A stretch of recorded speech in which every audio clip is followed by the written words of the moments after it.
أعوذ بالله السميع العليم من الشيطان الرجيم. Tapi bagi jamaah yang megang kitab, monggo dibuka silakan halaman 25.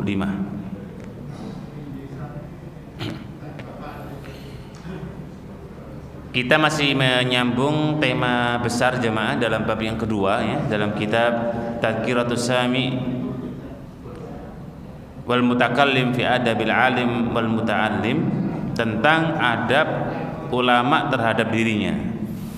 Dan ini lebih kepada bagaimana seorang pelajar, penuntut ilmu ya, hendaknya dia memiliki adab ketika dia belajar. Dan ini penting sekali, karena seorang pelajar walaupun dia pinter, jenius, zaki, tetapi dalam majelisnya nggak punya adab, maka laisa bil ilm ya. Dan bagian daripada adab yang dikatakan oleh para ulama adalah menjaga ilmu ya, menjaga ilmu bagian daripada adab. Pasal yang kedua, qala al-mu'allif rahimahullah ta'ala, hendaknya melindungi ilmu sebagaimana ulama-ulama dulu melindungi ilmu dan berkhidmah ya. Ingat jemaah sekalian, poin kita setiap membicarakan ilmu adalah ilmu din ya, bukan ilmu dunia. Setiap tema yang kita bahas pada halaqah ini, ketika saya berbicara atau kita berbicara ilmu, maka ilmu agama ya. Kenapa? Karena kemuliaan ilmu din itu termaktub dalam Al-Quran dan As-Sunnah. Semua, tanpa terkecuali, semua ilmu dipuji dalam Al-Quran dan As-Sunnah. Dan termasuk diantaranya, hendaknya seorang muslim berangkat dari kemuliaannya dengan menjaga ilmu. Nabi kita pernah bersabda, ad-dinu an-nasihah, agama itu nasihat ya. Dan nasihat agama itu siapa? Salah satunya yang Nabi sebutkan, li ammatil muslimin wa ammatihim, untuk pemimpin-pemimpinnya dan untuk masyarakatnya ya. Maka kita hendaknya senantiasa menjaga ilmu dan berkhidmah. Berkhidmahnya kita dengan ilmu jamaah sekalian itu menunjukkan kedudukan seorang muslim ya. Bahkan min a'dhamil wajibat, di antara agungnya kewajiban kita adalah dengan senantiasa memuliakan dan menjaga ilmu dengan kita berkhidmah. Salah satu bentuk wujudnya adalah mengkaji, mengamalkan isi ilmu. Itu bagian daripada khidmah kita. Taib, ada salah satu antara perkataan yang sangat bagus dari Al-Imam Az-Zuhri ya, rahimahullah ta'ala. Dan kita akan lihat siapa Imam Az-Zuhri rahimahullah ta'ala.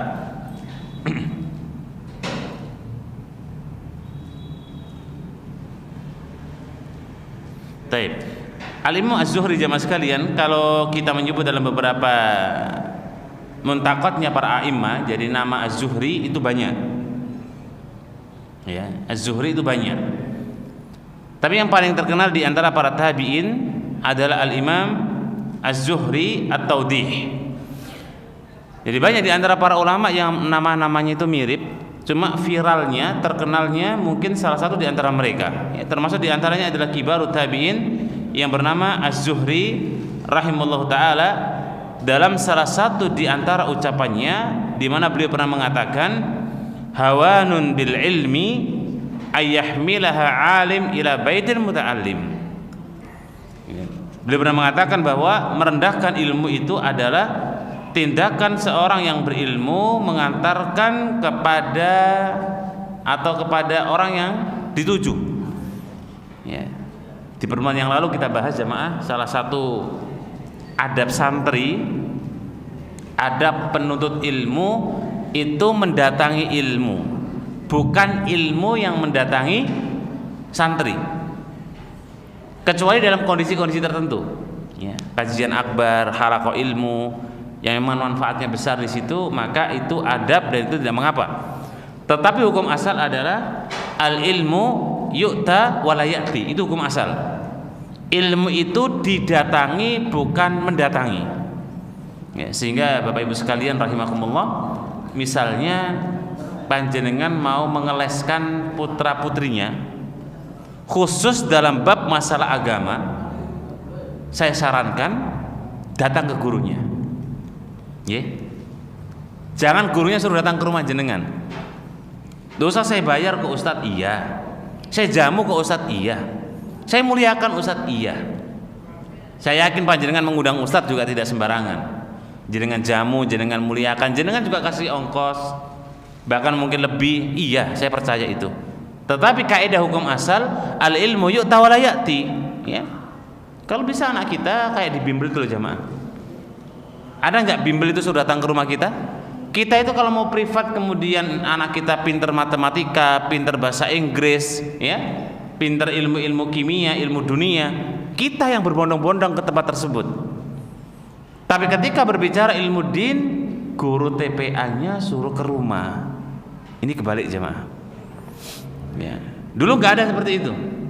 Dulu di zaman tabiin, atba'u tabiin, nggak ada fenomena yang seperti di negeri kita, nggak ada. Bahkan Imam Malik rahimahullah taala beliau diminta untuk datang memberikan tauji, beliau nggak mau. Sebagaimana kisah yang sudah kita sebutkan pada pertemuan yang lalu. Akhirnya kemudian rombongan gubernurnya datang kepada Imam Malik rahimahullah taala. Ya kalau mau sini, kalau enggak usah. Ya, sekarang ini bagaimana kita lihat ya, naudzubillah. Kalau tendensinya kemudian karena dia punya materi, kemudian dengan seenaknya asal kemudian manggil seorang guru, seorang ustadz, walaupun ngajar Iqra dengan sewenang-wenang. Jamaah sekalian, barokah ilmu itu bukan di situ, ya. Berkahnya ilmu itu kita dengan guru kita, siapapun dia, mau dia anak kecil, mau dia orang tua, kalimat guru itu takdim, penghormatan kita dengan beliau tinggi. Sampai kemudian darahnya ulama itu beracun. Ya, kalau sampai ada kalimat darahnya ulama itu beracun, artinya apa? Tidak boleh orang sembarangan dengan ahlul ilmu. Ya. Makanya dulu di zaman para tabi'in dan atba'ut tabi'in seperti dikisahkan, ya, nanti kita akan sebutkan salah satu kisah di antara para ulama salaf, seperti misalnya perkataan di antara Al-Imam Ats-Tsauri. Ya. Jadi Sufyan itu ada dua jemaah, Sufyan Ats-Tsauri dan Sufyan Ibnu Uyainah. Kalau Sufyan Ats-Tsauri itu lebih senior, ya, lebih dulu. Sedangkan Sufyan bin Uyainah itu agak belakangan, ya.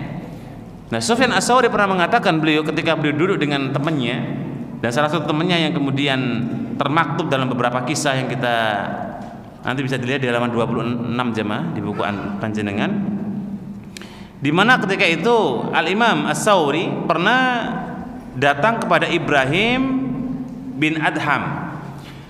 Ini satu zaman jemaah. Imam Tsauri itu wafat pada tahun 61, sedangkan Ibrahim bin Adham itu wafat pada tahun 62. Ya, selisih setahun lah. Imam Tsauri wafat, kemudian Al-Imam Ibrahim bin Adham wafat. Walaupun dalam bidang ilmu yang berbeda, tetapi ternyata salah satu di antara keduanya saling melengkapi. Itulah orang dulu. Ternyata kalau kita lihat sama-sama ulama ini jemaah. Bayangkan, Al-Imam Tsauri datang kepada Ibrahim bin Adham. Suatu ketika Ibrahim bin Adham datang kepada Al-Imam Tsauri. Jadi saling bergantian, ya. Bahkan dikisahkan untuk memastikan hadis ini benar atau tidak, itu ulama yang senior karena tidak tahu datang kepada ulama yang junior untuk memastikan hadis itu sahih atau tidak. Banyak dulu yang datang kepada Imam Ahmad bin Hanbal pada anak kecil, ya, anak usia SMP, yang datang ulama-ulama kibar yang sudah sayyib, ya, sahibul lihyah, rambutnya sudah putih, datang pada anak SMP. Wahai guru, katanya, bayangkan, hadis ini benar tidak? Padahal itu anak kecil, ya. Ditanya oleh murid-murid beliau yang sudah senior usianya, bahkan dia ulama, datang kepada Imam Ahmad di Baghdad yang kemudian menanyakan tentang hadis ini sahih ataukah tidak. Nah, itulah berkahnya jamaah. Ya mungkin kadang-kadang kenapa anak kita nggak bisa Al-Quran, Iqra juga nggak tuntas, ya mungkin nggak dapat berkah, ya. Maka berkahnya ilmu itu setahun, 2 tahun, 5 tahun, 10 tahun, 40 tahun bisa jadi baru berkah jamaah, ya. Makanya zakat itu nomor sekian. Orang pintar itu kadang-kadang belum tentu benar, ya. Makanya kata Ibnu Qudamah dalam kitab Syarah Lumatul I'tiqad di awal-awal beliau sebutkan, untuk jadi orang pintar itu gampang. Ya, jangan belajar aja, ya, dengan sinau yang rajin, hafalkan, pinter Bapak Ibu, sudah. Ya. Dulu ya, ada salah satu kamus yang sangat populer sebelum Mbah Google lahir. Ya, jadi sebelum Mbah Google lahir itu, kalau orang mau cari Al-Quran atau hadis, itu dinamakan dengan Mu'jam Al-Mufarras min Al-Fadil Quran. Ngeceknya di situ Bapak Ibu. Jadi nggak tahu siapa pengarangnya? Kitab Al-Mu'jam Al-Mufarras min Al-Fadil Quran, yang dipakai oleh kitab induk Kutubus Sittah. Kitab hadis 6 yang tersohor, bahkan Kutubut Tis'ah, itu merujuk dengan kitab, kalau mau mencari ini hadis dalam hadis Bukhari atau Muslim, itu merujuknya dalam hadis atau dalam Mu'jam Al-Mufarras min Al-Fadil Quran. Itu pengarangnya orang kafir jemaah. Pengarangnya orang kafir. Apa kata beliau? Untuk jadi orang pinter itu gampang, tapi untuk jadi orang benar itu yang sulit. Ya. Makanya jenengan Bapak Ibu, saya tanya, jangan belajar mau jadi orang pintar apa jadi orang benar? Kalau bisa dua-duanya Ustaz, nggak ada. Pilih salah satu. Orang itu belajar Bapak Ibu, maka yang terbesit dalam benaknya, jadilah belajar kita itu jadi orang benar. Jangan punya obsesi jadi orang pintar. Kalaupun Allah berikan pintar, itu bonus. Ya, itu bonus. Dengan belajar, diberikan faqih, paham ilmu, alhamdulillah. Kalau enggak, insya Allah man salaka thariqan yaltamisu bihi ilman sahalallahu bihi thariqan ilal jannah, itu tetap kita dapat jalan untuk menuju apa? Surga. Makanya kalau orang itu belajar ingin benar, maka yakinlah kita akan rajin, kita benar-benar akan selektif, kita benar-benar akan mensaring, memfilter ilmu yang kita punya. Kenapa? Tujuannya jadi orang benar. Ya, makanya banyak orang-orang untuk menghalalkan cara, kalau cuma sekedar ingin mencari orang itu pinter, apalagi cuma sekedar ingin dapat nilai.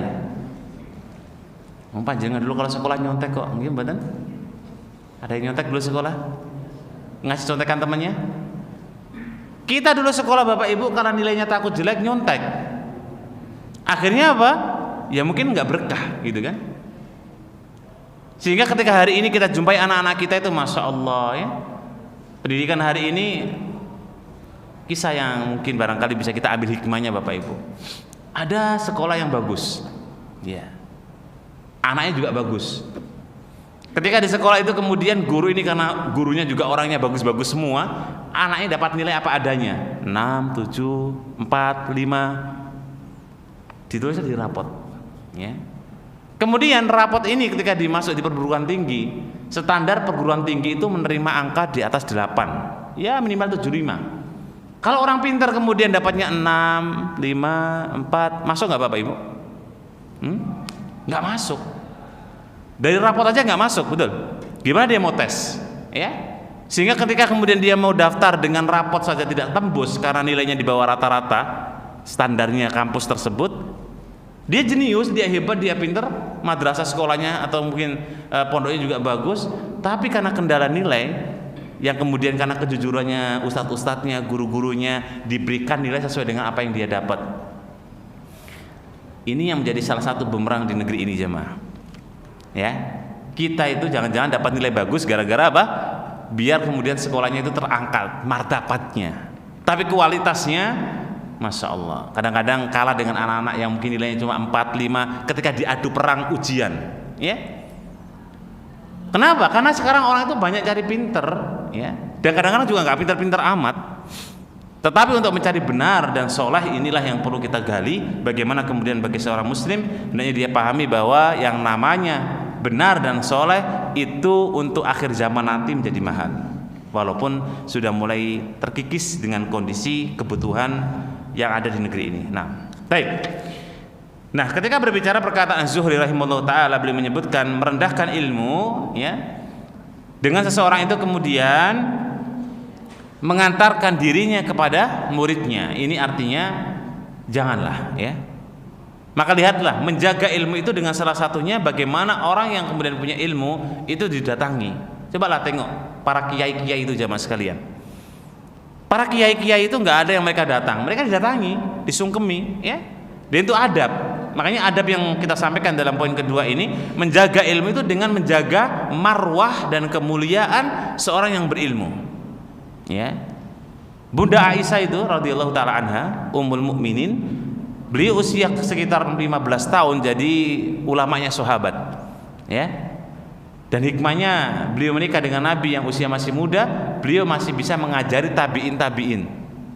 Ya, itulah Bunda Aisyah ummul mukminin, masih bisa mengajari tabi'in, bahkan sahabat tabi'in, atba'ut tabi'in masih menjumpai Bunda Aisyah, karena Bunda Aisyah itu meninggal usianya agak lumayan panjang. Ya, sehingga Nabi sudah wafat duluan, ilmu itu ada pada Bunda Aisyah. Nah, di saat itu maka Aisyah ini dimuliakan karena dia menjadi satu-satunya ulama sahabiah waktu itu. Ya, dan sampai saat ini kita bisa melihat bagaimana ilmunya Aisyah radhiyallahu taala anha. Nah, perkataan di antara para ulama salaf ya terkait dengan hal ini, salah satu di antara bait ya atau syair yang sangat bagus ya. Bisa dilihat jamaah sekalian di footnote yang megang buku, dikatakan oleh Qadhi Abu Hasan rahimahullahu taala, beliau wafat pada tahun 392 Hijriah. Ya, ini ulama-ulama dulu jamaah, ya ulama-ulama lama ya. Dalam Syiar Al-Mubarak disebutkan bahwa alam abdil fi khidmatil ilmi mustahdi. Ya. Muhjati li akhdima ma laqaitu lakin li ukhdama. Yang artinya aku tidak merendahkan harkat martabatku dan aku berkhidmah untuk ilmu. Dan tidak untuk melayani yang aku temui. Artinya ilmu itu didatangi, itu poinnya gitu. Ya, poinnya adalah ilmu itu dia datangi dan menjaga ilmu dengan bentuk itu. Ya, makanya kalau ada halaqah ilmu dimanapun jamaah sekalian dan kita ada waktu datangi. Ya. Wa asqa fihi ghursan wajnihi dillah. Ya. Akan tetapi ketika aku dilayani, ya, maka aku menanamkan pada jeripayahku, lalu aku memetik buah kehinaan. Ya, dan ini yang harus kita pahami bahwa banyak orang yang ketika dia dilayani dengan ilmu, bukan kita yang melayani ilmu jamaah. Ingat, jangan dibalik ya. Bukan ilmu yang melayani kita, tapi kita harusnya melayani ilmu. Artinya pemilik ilmu ya. Karena kalau kita ini kemudian dilayani ilmu, itu hakikatnya itu kehinaan untuk kita. Tidak hormat kita itu, ya. Makanya kadang-kadang di sekolah ya, saya sering jumpai juga di sekolah-sekolah itu. Ya. Ini adab yang juga tidak benar. Ustadz sudah masuk, santrinya belum ada.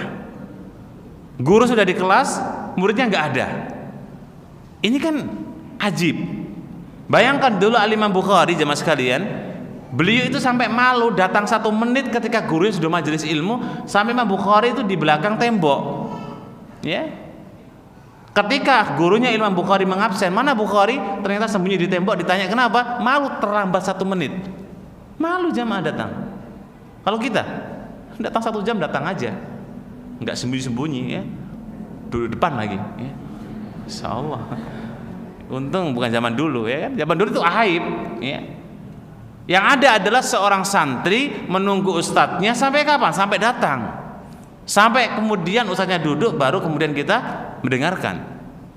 Ya, karena kehinaan bagi seorang thalabul ilmi terlambat itu kehinaan dulu ya, dulu. Kalau sekarang wallahu a'lam nggak tahu. Faktanya sering terlambat juga, ya. Taib idzan bittiba'il jahli qad kana azama. Jika demikian, maka lebih baik aku ini dalam kebodohan. Masya Allah ya. Ini kan sebuah apa ya? Prinsip. Ya, saya nyebutnya prinsip. Kita telat itu kayak hina gitu. Mending kita itu bodoh gitu.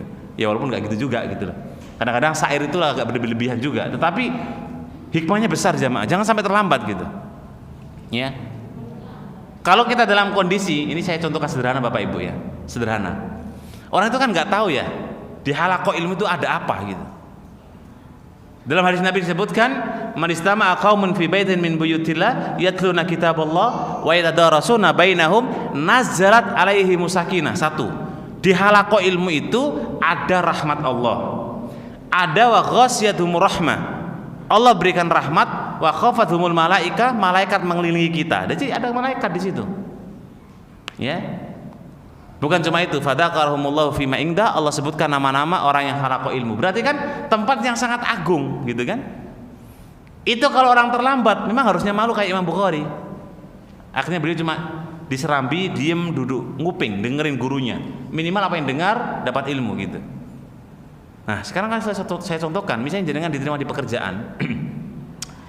Kira-kira pekerjaan apa yang hari ini menjadi idola semua orang? Kenapa Bapak Ibu? Pekerjaan apa yang hari ini menjadi idola manusia? PNS, nggak level sekarang ya. Kenapa? Pertamina. Wis anggaplah PNS. Kira-kira Bapak Ibu jenengan dipanggil interview PNS, terlambat gimana rasanya? Ada orang mau diinterview, cuma Anda Pak yang saya terima nggak datang, terlambat 1 menit nggak tak terima. Jenengan datang terlambat apa enggak? Saya yakin kita datang 1 jam sebelumnya udah rapi, 1 jam nungguin kapan pintu dibuka. Masya Allah. Demi apa? Diangkat PNS. Padahal di PNS nggak ada malaikat jemaah. Malaikat nggak deproi di situ, nggak. Rahmat juga nggak ada. Allah nyebutkan namanya orang-orang itu nggak juga. Tapi masya Allah ya, dia ngantri 1 jam 2 jam untuk ditunggu. Bagaimana nggak terlambat? Ya. Itu dulu ulama-ulama kita kalau ngaji itu begitu ya. Jadi kayak macam hina gitu. Mending aku bodoh daripada kemudian aku dalam kondisi tidak menghargai ilmu. Nah, walau anna ahlal ilmi sonahum. Ya, jika seandainya demikian, jika seandainya kemudian ahli ilmi ini menjaga ilmu, niscaya ilmu menjaga mereka. Ya, ini jamaah penting ini. Jadi kalau ilmu itu kita jaga, ilmu itu yang akan menjaga kita jamaah. Beda dengan dunia, beda dengan harta. Kalau harta itu jenengan yang jaga. Orang itu semakin kaya, maka rumahnya semakin pagernya itu kuat. Pagar lapis 1, kunci gembok ada digit angkanya. Gembok lagi pagar ada digit angkanya, double, ada penjaga satpam, ada anjingnya. Wah, lapis tuh. Semakin orang itu kaya, maka dia akan dibikin sibuk dengan hartanya. Artinya dia jaga benar, jangan sampai hartaku dicuri, jangan sampai kemudian hartaku hilang. Itu luar biasa. Orang itu kalau sudah seperti ini dihinakan oleh dunia. Tetapi kalau ilmu yang menjaga kita jemaah, ketika kita misalnya melihat maksiat, kita hati-hati, kita tunduk karena dijaga oleh ilmu yang kita punya. Ya, makanya ketika disebutkan bahwa seandainya ahlul ilmu itu menjaga ilmu, artinya kita jemaah. Saya menyebut ahlul ilmu itu panjenengan yang sedang ngaji. Kalau kita menjaga ilmu dan adab-adabnya, ilmu itu akan otomatis menjaga kita. Jenengan akan terhindar dengan maksiat, akan dilindungi oleh Allah, akan dijaga. Ya. Kalau bapak-bapaknya keluar jauh dari istrinya, insya Allah aman bu, nggak usah khawatir. Nggak mungkin bapak-bapak yang sudah ngaji di sini 3 bulan keluar kemudian lihat istri orang, nggak. Dijaga dengan ilmu itu, gitu. Ibu-ibunya juga begitu, kalau keluar dapat izinnya bapak, tenang, aman pak. Selama kemudian ibu-ibu itu punya ilmu, Allah akan jaga. Ada nggak orang-orang di klub malam itu kemudian akhwat jilbab besar, kemudian ikhwannya berjenggot, pakai kopiah? Ada? Ya mungkin ada, cuma nggak ketahuan. Ya. Tapi yang nggak ada jamaah di tempat maksiat, kemudian di situ ada orang bersorban, kemudian berjubah, kemudian seorang wanita yang alimah, yang khusyuk, yang solehah, ya nggak ada, bukan tempatnya.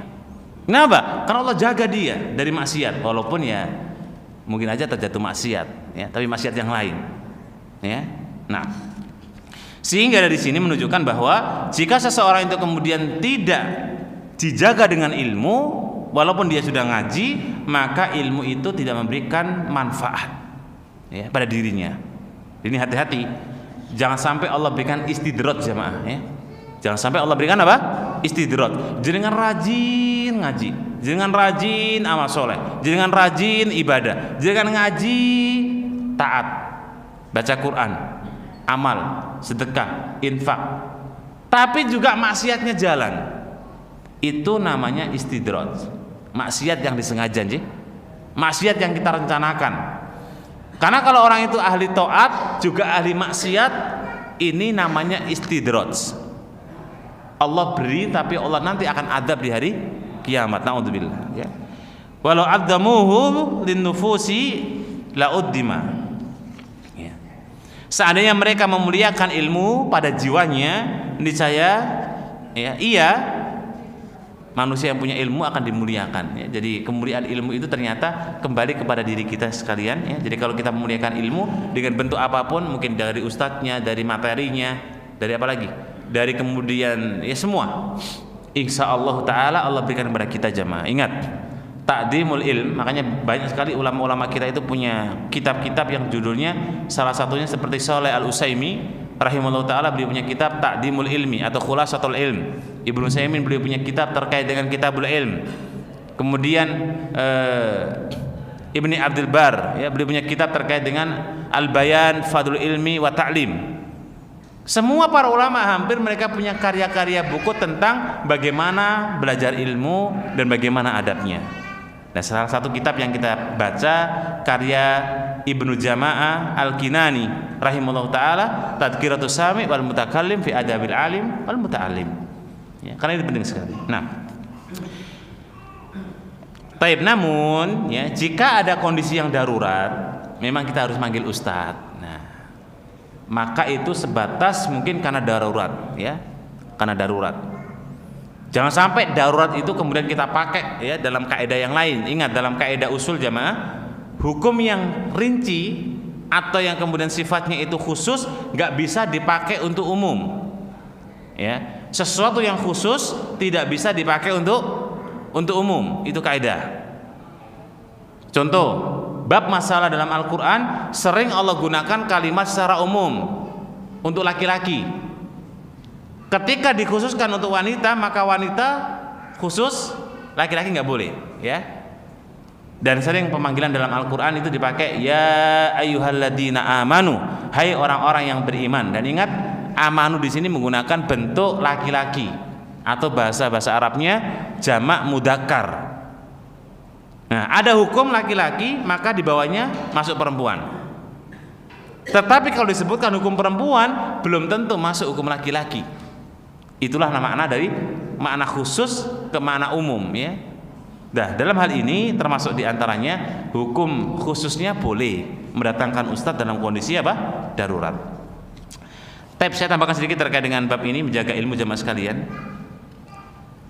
Dalam beberapa kitab yang lain, seperti halnya kita itu berbicara masalah intang surullaha yang surkum ya. Tolonglah agama Allah, niscaya Allah akan menolong kalian. Wa yusabbit aqdamakum, dan Allah akan berikan kekokohan dalam perjalanan kita. Ingat, menolong agama Allah, Allah berikan dua kebaikan. Allah akan tolong kita, Allah akan teguhkan perjalanan kita dalam menghadapi kehidupan ini. Dan ini nikmat yang agung jemaah. Termasuk diantaranya menolong agama Allah adalah dengan menjaga ilmu. Walaupun ilmu itu dijaga Allah jemaah ya. Allah Ta'ala berfirman, inna nazzalna dzikra fa inna lahu lahafidun. Allah yang menurunkan Al-Quran, Allah yang menurunkan syariat, Allah yang menurunkan hadis yang sahih, dan Allah yang akan menjaga. Jadi tenang aja, tidak akan ada orang yang kemudian memelintir ayat yang sampai mati gak ketahuan ya. Tidak mungkin juga ketika ada orang yang mempalsukan hadis yang kemudian tidak ketahuan, pasti ketahuan.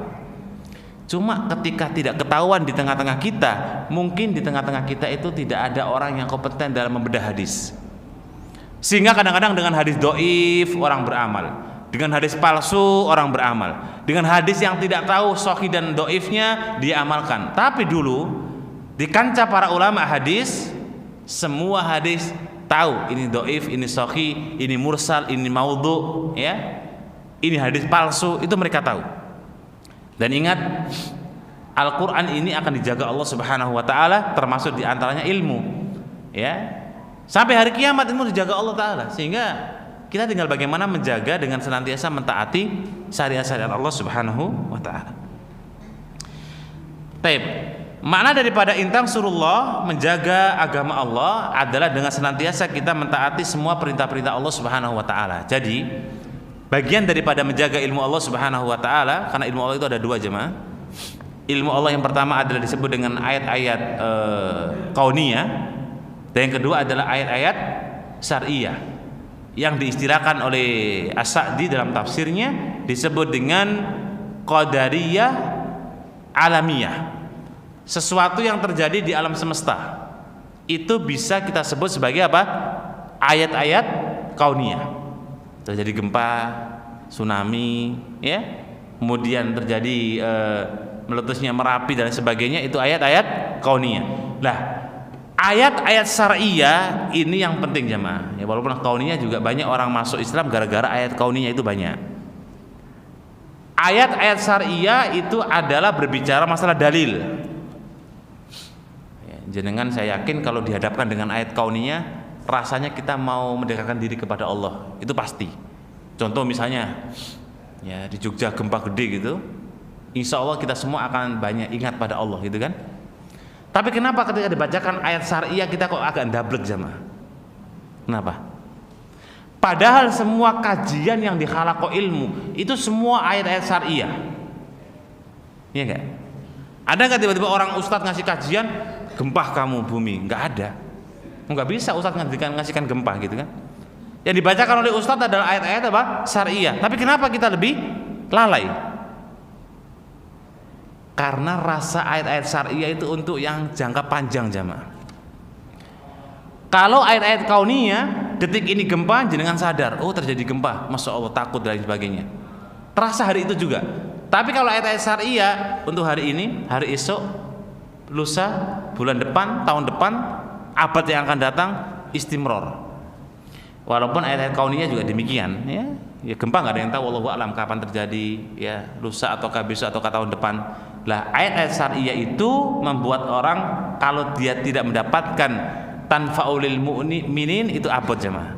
Kalau dalam hatinya itu tidak ada iman, ya saya sering menyebut kalau ke anak-anak saya itu, ya santri ya, ke santri saya bilang, Mas, sampean itu kan banyak ustadz yang sudah nyampaikan kajian, ilmu juga banyak, kok masih belum berubah? Ya bilang gitu ya. Iya ustadz, nggak tahu, padahal saya itu tahu gitu. Masih tahu kalau itu benar. Tapi ketika sudah keluar dari nasihat, baik lagi, diulang lagi terus gitu. Saya bilang dalam diri kita itu ada satu chip, ya, satu chip yang disebut dengan iman. Kalau orang itu imannya grade-nya di angka 2 Bapak Ibu, jenengan kasih siraman wahyu itu berat. Ya dia tahu tapi dia berat. Ya. Tapi kalau imannya orang itu di grade angka 7, 8, 9 itu cepat mudah. Itulah makna bahwasanya peringatan itu bermanfaat kepada orang yang beriman. Artinya apa? Berarti orang-orang yang tidak beriman berat untuk mendapatkan nasihat. Contoh, Nabi SAW itu hidup di kalangan 5 tipe manusia jemaah. Ada muslim, ada kafir, ada munafik, ada Yahudi, ada Nasrani. Musyrik atau kafir dibagi lagi oleh para ulama. Ada kafir jahiliyah, ada kafir musyrikin. Kafir jahiliyah atau yang disebut dengan jahiliyah dibagi lagi oleh para ulama. Ada jahiliyah sebelum Nabi diutus, ada jahiliyah di zaman Nabi karena mereka orang jahil. Sudah dikasih tahu tapi masih ngeyel, itu jahil. Pertanyaannya, apakah Nabi membiarkan tipe 5 orang di zaman Nabi ini? Muslim, kafir, munafik, Yahudi, Nasrani. Nabi dakwai semua jamaah dalam satu waktu, dalam satu kurun. Nabi bertemu orang muslim, para sahabat, Nabi berdakwah. Nabi bertemu dengan orang Yahudi, bahkan ketika ada anak kecil yang ketika mau sakaratul maut, Nabi datangi mendakwahkan kepada orang Yahudi, ya gulam, qul la ilaha illallah, wahai anak kecil, ucapkan kalimat apa? Tauhid. Karena anak ini ada bapaknya di sebelah, maka dia tengok bapaknya. Karena anak ini tengokannya penuh dengan apa ya? Penuh dengan kasih sayang, maka ya gulam ati Abul Qasim, wahai anakku, taatilah Muhammad. Akhirnya dia mengatakan apa? Asyhadu alla ilaha illallah, masuk Islam. Begitu senangnya jamaah Nabi, ya. Nabi itu tidak ada momen yang paling menggembirakan beliau dan paling senang kecuali beliau mendengar ada orang masuk Islam. Ya, makanya kalau kita ingin membuat Nabi gembira, coba dakwah kepada orang-orang kafir agar mereka masuk Islam. Karena Nabi itu sangat gembira. Sampai kegembiraannya Nabi kemudian keluar, lihat para sahabat, sallu ala akhikum. Wahai sahabat-sahabatku, soratilah saudaramu. Dakwah kepada siapa? Orang Yahudi. Nabi pun dakwah kepada orang kafir. Siapa? Pamannya sendiri. Ya, Abu Lahab, Abu Jahal. Kurang apa ini coba? Siraman rohani Nabi kepada Abu Jahal, Abu Lahab, Masya Allah, ya. Termasuk di antara paman terbaiknya Abu Thalib. Tapi dari sekian paman-paman Nabi ini yang disirami rohani, diberikan tauji, diberikan wahyu, mental semua jemaah. Ya, Abu Thalib ini agak mending, ya. Dalam artian agak mending itu dinasihati dalam hati kecilnya Abu Thalib, paman Nabi yang paling luar biasa ini. Itu ada percikan iman, cuma mau mengungkapkan tuh nggak berani. Kenapa? Karena beliau takut dengan Quraisynya. Okay. Quraisynya itu kan sangat besar, yang kemudian kalau sampai Abu Thalib mengatakan syahadat, gengsi dengan saudara-saudaranya. Karena pewaris tahta utama suku Quraisy yang memegang Mekah itu Abu Thalib. Wah, bisa dibully habis-habisan sama Abu Jahal CS. Wah, dasar saudara nggak bener loh, ya. Dulu-dulu ngajak kami untuk nyembah berhala, sekarang masuk Muhammad, orang baru kemarin keponakannya sendiri. Akhirnya Abu Thalib ya kekeh dengan apa? Kekafirannya, dan beliau wafat dalam kondisi apa? Kekafiran. Disitulah jamaah sekalian, Nabi itu nggak pernah sedih. Orang kafir mati biasa Nabi. Tapi nggak tahu kenapa ketika pamannya wafat tidak ada kesedihan yang beliau rasakan, sampai Nabi itu dalam hatinya kerentak ingin memintakan ampun oleh Allah kepada Allah tentang pamannya ini. Ya, Nabi sedih berhari-hari sampai akhirnya Nabi dihibur Allah Subhanahu Wa Taala, ya Muhammad sudah cukup. Ya, maka dari Nabi waladina amanu, tidak selayaknya seorang nabi dan orang-orang yang beriman meminta ampunkan orang musyrik yang mati di bawah kemusyrikan. Akhirnya kemudian Nabi cuma sedih, diem. Allah hibur jamaah. Hiburannya apa? Siksa yang paling ringan Allah berikan kepada pamannya. Ya, jadi pamannya itu disiksa oleh Allah. Dalam tafsir surat Al-Imran, ya, kaki itu kan ada lubangnya tuh jamaah. Kaki jenengan tuh kalau berdiri ini kan ada bolongannya. Kira-kira batu berapa atau batu seberapa yang bisa masuk? Kaki kita kan nggak semuanya lurus kan? Pasti ada lubangnya di sini, betul nggak? Atau ada di antara kaki panjenengan yang kalau jalan lurus kayak bebek gitu, ada? Semua kaki kita pasti kalau kita mau ini datar lurus ya, maka akan buka dikit gini, nggih, betul? Kira-kira batu seberapa yang bisa masuk jemaah? Gede apa besar? Apa kecil? Kecil. Kayaknya batu itu kecil dimasukkan ke situ. Nah, itulah yang kemudian batu itu dimasukkan ke lubang itu. Kemudian otaknya Abu Thalib itu mendidih. Batu kecil dari neraka itu dimasukkan ke sini. Makanya kaki jenengan tuh sifatnya gini semua, ya, nggak ada kakinya lurus, apa horizontal tuh nggak ada, pasti ada cekungnya. Itu kalau dimasuki kerikil. Nah, itulah adabnya Abu Thalib ketika kemudian kakinya beliau dimasukkan batu kecil sekali masuk ke situ, otaknya mendidih. Itu paling ringan di neraka, dan nggak ada lagi yang paling ringan. Jenengan kira-kira saja level di atasnya kayak apa jamaah? Padahal siksa neraka setiap detiknya panas itu bertambah. Beda dengan api dunia. Oke, sama-sama panas, tapi api dunia kita nyalakan pertama dia gede. Selang beberapa jam pasti sudah redup, lemah. Api akhirat beda jamaah. Dinyalakan pertama panas, semakin perubahan detik makin panas sampai tak terhingga. Dan itu Allah berikan siksanya kepada Abu Thalib, paman Nabi, dan itu Nabi senang. Senangnya apa? Diberikan ringannya siksa pamannya dengan bentuk tadi, batu kerikil kecil ditemplokkan atau disusupkan ke kakinya, otaknya itu mendidih langsung. Ya, itulah azab yang paling ringan Allah berikan kepada paman Nabi Shallallahu Alaihi Wasallam. Nabi juga pernah dakwah kepada orang munafik. Nabi juga dakwah kepada orang Nasrani. Semua tipe 5 orang tadi ini didakwai Nabi Shallallahu Alaihi Wasallam. Kira-kira jenengan sudah dakwah ke siapa jemaah? Muslim, kafir kita paling ahlu kitab ya, Yahudi dan Nasrani. Kita mentok-mentoknya dakwah diri sendiri. Semangat ngaji Pak, semangat ngaji diri sendiri maksudnya ya. Itu dakwah kita.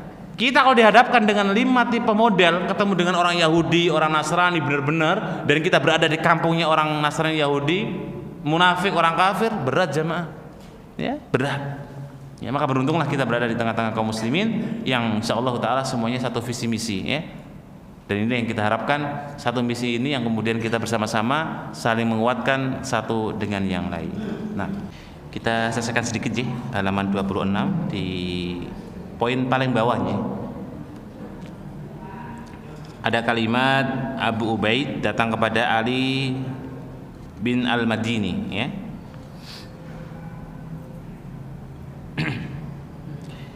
Oke, ini Ali bin Madini jemaah sekalian. Jadi ketika Abu Ubaid ini seorang tabi'in, Ali bin Al-Madini ini gurunya Imam Bukhari, ceritanya begitu.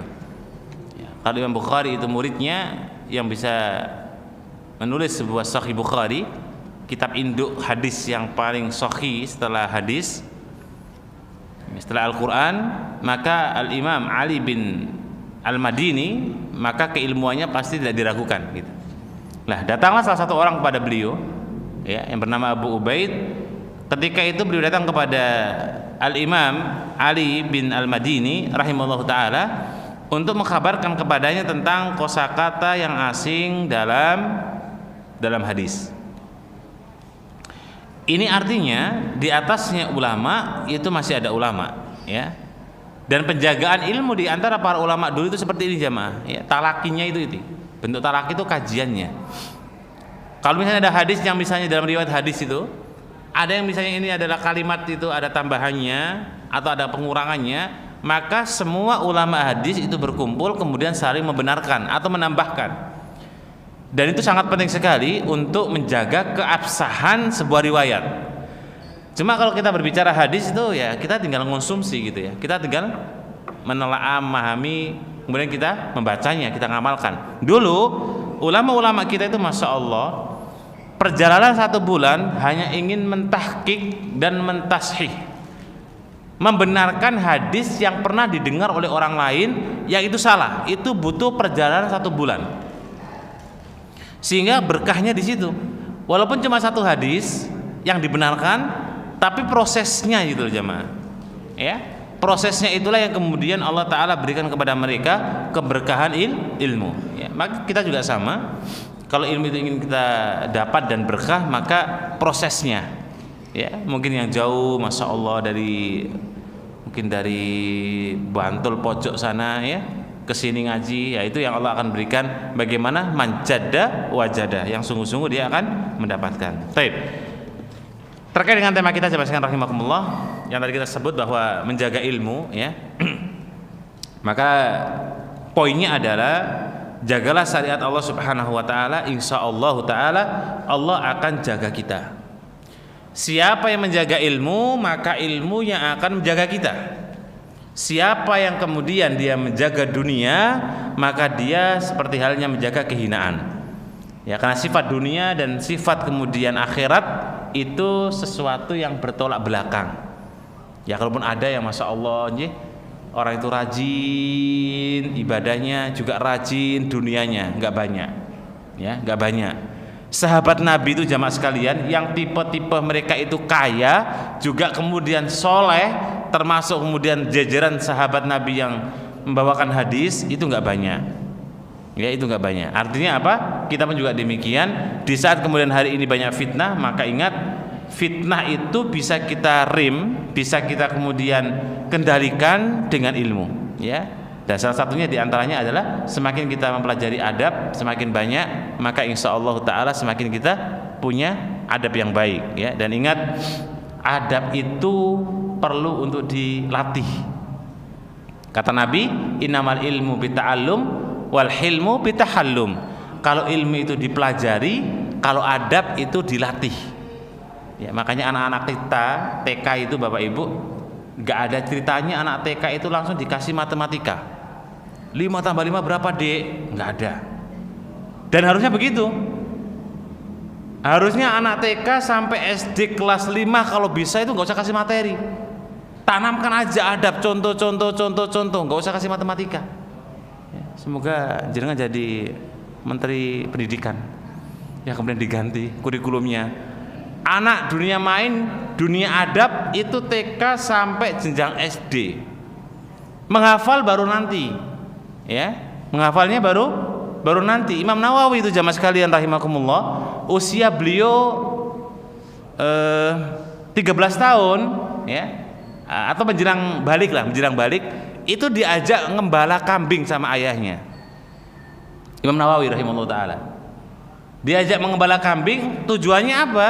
Biar beliau itu tahu bagaimana kemudian cara mengembala, adab-adabnya dalam mengembala kambing. Diajak sejak kecil. Baru sebelum balik memang, dan sebelum balik juga mungkin ada fatrah waktunya, itu beliau sudah ditekankan untuk menghafal. Ya. Jadi ternyata adab itu diajarkan sejak kecil sampai usia menjelang balik. Nabi juga begitu. Nabi itu usia beliau remaja angon kambing jamaah. Ya, angon kambing, mengembala juga. Ya, sampai kemudian dewasa, remaja, beliau juga dagang. Usia kemudian beliau di usia muda ya, 25, baru beliau tertarik dengan seorang wanita. Dan ternyata tertariknya Nabi dengan seorang janda. Bukan karena janda kaya, bukan. Tapi karena memang berimannya. Satu-satunya wanita yang paling menarik itu Khadijah di zaman dulu jamaah. Enggak ada yang lain. Ya, sampai Nabi itu melirik dengan Khadijah. Karena apa? Kesolehannya, bukan karena kekayaannya. Karena Khadijah masya Allah ya, termasuk di antara wanita yang jadi rebutan setelah menjanda 2 kali. Dia karena soleh, kemudian juga orang yang baik. Akhirnya Nabi kita tertarik dengan Khadijah binti Khuwailid radhiyallahu taala anha.